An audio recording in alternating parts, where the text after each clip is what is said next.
Bonjour à tous les amis, c'est encore moi Kevin, auteur du blog Le Japon Noir et Blanc. Aujourd'hui j'aimerais vous parler de la première fois que j'ai été arrêté par la police japonaise. On se replace un peu dans l'histoire. À cette époque-là, je travaillais encore à Kinobuta, et ce restaurant de shabu shabu pour ceux qui ne connaissent pas. Et j'enchaînais les horaires pas possibles. Je terminais souvent à minuit, 1h, 2h du matin. Mais ce jour-là, en fait, j'avais décidé d'aller en vélo parce que je devais rentrer plus tôt car j'avais rendez-vous avec mes amis japonais à 10h. Donc voilà, j'ai négocié avec le patron, il m'a laissé finir plus tôt, ce qui est très rare. Là, je prends mon vélo, je suis tranquille, je texte mes potes et j'entends un hey, hey, hey, hey, hey. Et là, je me retourne, c'était un policier qui me faisait signe de m'arrêter. Donc moi, je m'arrête, tranquille, j'avais rien fait de mal. Et là, il me sort, ouais, je t'ai vu, t'utilisais ton portable. Mais je lui dis non, mais j'utilisais mon portable, mais c'était au passage piéton, donc je faisais rien de mal, je roulais pas en utilisant mon portable. Il me dit oui, ok, d'accord, attends, je peux voir ton vélo? Et je lui dis oui. Il me sort, il est pas un peu vieux ton vélo? Et la lumière, elle est où? Je dis ok, je vais la mettre la lumière. Il me dit attends, montre-moi l'immatriculation du vélo. Je lui montre l'immatriculation du vélo. Et là, je vois qu'il commence à prendre son talkie-walkie et il appelle. Donc moi, quand je le vois appeler, avant qu'il commence à psychoter, je lui dis directement d'où provient ce vélo. Je lui dis ce vélo, c'est le vélo de l'université d'Osaka. Et tous les étudiants de l'université d'Osaka peuvent l'utiliser en fait. Il n'est pas enregistré à mon nom, il est enregistré au nom de l'université. Et là, quand il entend le nom de l'université d'Osaka, il se me dit toi tu étais à l'université d'Osaka? Parce qu'en fait, cette université, c'est l'une des meilleures universités en fait, du Kansai et l'une des meilleures universités du Japon. Donc en général, quand ils entendent ce nom, ben, ils se calment. Donc moi je lui ai dit le nom de mon université, comme ça il allait se calmer un peu. Et en fait non, pas du tout, ça l'a pas du tout calmé. Et là il me sort, ok, viens avec moi, je vais vérifier tout ça au poste. Moi je lui dis, pourquoi? Il m'a dit, mais de toute façon, t'es pas arrêté, hein. T'es pas arrêté, t'inquiète pas, t'es pas arrêté. Je dis, bon, ok, donc je peux rentrer chez moi alors. Elle a dit, non, tu ne peux pas rentrer, mais t'es pas arrêté. Et là j'arrive au poste, pour l'instant on n'était que 2. Et je vois pas que le policier qui m'a ramené au poste, il ramène la cavalerie. 4 policiers, c'est-à-dire qu'on était 6. 6 policiers autour de moi, me regardant remplir en fait une sorte de déposition pour leur dire en fait mon histoire, comment j'ai eu le vélo, où j'étudiais, mon nom, mon prénom et tout ça. Et pendant que je faisais ça, t'avais des mecs qui me posaient des questions, mais des questions bidons, des questions du genre ouais, tu fais de la muscu ou quoi? Ouais, t'as des gros bras, t'es de quel pays? Tu fais du basket, tu fais du sport, ouais, tu peux parler japonais, oh, c'est formidable, sugoi. Et moi j'étais là, mais vous pensez vraiment que j'ai envie de répondre à ces questions de merde? Je répondais, mais me saoule pas en fait, me saoule pas avec tes questions de merde. Je rentrais du travail, j'étais assez fatigué, et tu me saoules avec tes questions de merde, comme quoi est-ce que je fais du sport, comment j'entretiens mes muscles et tout ça. Donc bref.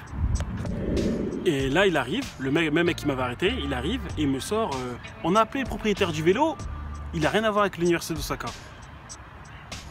Et là, je commence à flipper. Parce qu'au Japon, si tu voles un vélo, c'est comme voler une voiture. C'est comme voler un bateau, c'est le même truc, c'est un crime. Tu vas en prison pour ça. Donc là, je commençais vraiment à flipper. Parce que moi, en fait, je l'avais pris au parking de l'université d'Osaka. C'est tous les ans, en fait, il y a les étudiants en échange. Ils achètent des vélos, mais ils partent, ils laissent les vélos là. Donc je pense qu'en fait, ce vélo-là, il devait appartenir à quelqu'un qui a étudié à l'université il y a 4-5 ans. Donc il s'en souvient plus, c'est sûr. Il s'en souvient plus à qui il a vendu le vélo, à qui il a laissé le vélo. Là, je vois que les policiers ils commencent à me prendre pour un voleur de vélo en fait. Et là je me dis oh ça va mal finir. Ça va très très mal finir. Donc ce que j'ai fait, j'ai appelé un de mes collègues de l'université d'Osaka qui connaissait en fait bien le système pour qu'il lui explique encore une fois en japonais. Et là mon collègue de l'université d'Osaka l'appelle et lui explique exactement la même histoire. Et là, le policier commence à se dire oh, bon, ok, je pense que c'est pas un menteur, il dit la vérité. Donc, moi, ce que je veux faire, c'est ce qu'il m'a bien dit, ce que je veux faire, c'est que lundi, quand l'université ouvre, je vais les appeler pour confirmer l'histoire. Et si lundi, quand j'appelle l'université, ils me disent que c'est vrai, tous les étudiants peuvent utiliser les vélos qui se trouvent dans le parking, dans le garage à vélo de l'université, c'est bon, t'as aucun problème. Mais si par contre, ils me disent que c'est faux, tu vas avoir des problèmes. Tu vas avoir des graves problèmes. Donc le gars, avant de partir, il m'a dit bon, mais avant de partir, montre-moi ton passeport et ta carte de résident et on va noter tout ça sur un papier, on va noter tes informations, on va vérifier ton visa aussi. Mais de toute façon, je lui ai dit, mais vous me voyez, je suis en train de travailler là, donc j'ai un visa de travail, je peux travailler, je travaille pas illégalement. Vous connaissez, c'est une grande chaîne de restaurants ici au Japon, ils embaucheraient jamais quelqu'un illégalement. Je leur ai dit ça, mais ils me disent, ok. Donc voilà, moi je leur montre ma Zairocard et ils me demandent mon passeport. Mon passeport, je l'ai pas sur moi, je vais pas, comme en fait j'allais taffer, j'allais pas prendre mon passeport pour aller taffer. Et donc je leur montre un scan du passeport, et ils me disent non, ça suffit pas, il me faut le vrai passeport. Je dis bah mais mon vrai passeport il est chez moi. Il m'a dit il est vraiment chez toi? Je lui ai dit ok, bon on va t'accompagner chez toi. Moi comme ils m'ont dit de m'accompagner chez moi, je pensais qu'ils allaient me prendre en voiture, tranquille, ils allaient pas mettre le gyrophare et tout ça. Et là, je vois pas quoi, ils me mettent à l'arrière de la voiture et ils font sonner le gyrophare. Ils font sonner le gyrophare, tout ça comme si j'étais un criminel, comme si j'avais volé quelque chose. Et là, ils arrivent chez moi dans mon quartier. Vous savez comment c'est les quartiers japonais avec les personnes âgées. C'est comme dans les animés, c'est comme dans les mangas ou tout ce que vous regardez. Tout le monde parle, c'est très petit. Les Japonais parlent entre eux.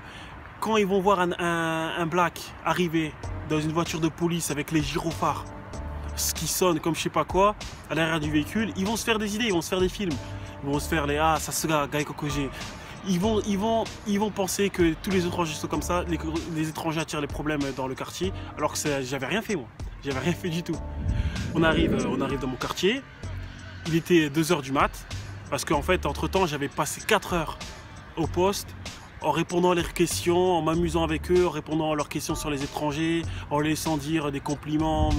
Donc j'arrive, je rentre chez moi, je prends mon passeport, je ressors, je lui montre mon passeport, il me dit ok c'est bien, tout est en règle. Il prend les photos dont il avait besoin. Et avant de repartir, il me dit on va vérifier ton histoire et lundi on te rappelle.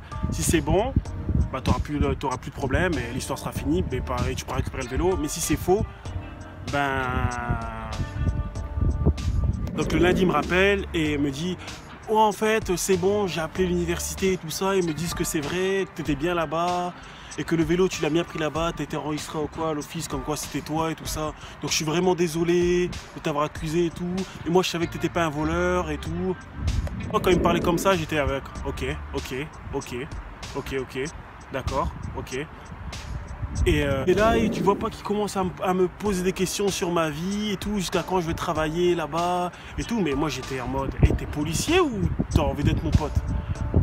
En fait je comprends pas en fait. Après moi je lui réponds poliment et après le téléphone se coupe et là je vois pas que quand je retourne au taf, peut-être 3 jours après, je le revois, il me fait signe genre on est potes. Moi je l'ignorais carrément parce que j'ai pas envie d'être pote avec quelqu'un qui m'accuse de voleur. En fait au final la morale de l'histoire c'est que j'ai été arrêté en fait par la police japonaise pour rien, seulement par curiosité. Le mec il me voyait souvent passer devant leur poste, donc ça le démangeait, c'est comme si ça le démangeait de vouloir m'arrêter, il voulait en savoir plus sur moi, parce qu'après cet incident, il a continué à m'appeler régulièrement pour me poser des questions, comme quoi il m'avait vu, comme quoi ça allait bien, et c'est comme ça que je trouvais du travail au Japon. C'est bizarre en fait, c'est pas vraiment, moi j'ai ressenti ça comme bizarre. Oui, j'en ai parlé avec mes amis japonais et ils m'ont dit que les policiers qui m'ont arrêté sont vraiment en fait le bas à l'échelle de la police. En fait, tous les policiers japonais ne sont pas comme ça, cons, bêtes, imbéciles un peu, posant des questions inutiles sur le physique, sur la vie de tous les jours, persistants pour une histoire de vélo. Donc voilà.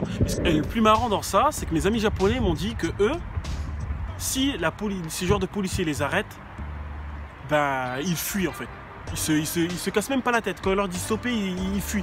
Parce que ça sert à rien en fait. Ils ont rien à faire de leur journée, ces genres de policiers. Donc, merci à tous. Vous êtes de plus en plus nombreux à me suivre sur ma chaîne YouTube. N'hésitez pas à vous abonner, à liker et à partager. Merci beaucoup. À la prochaine les amis.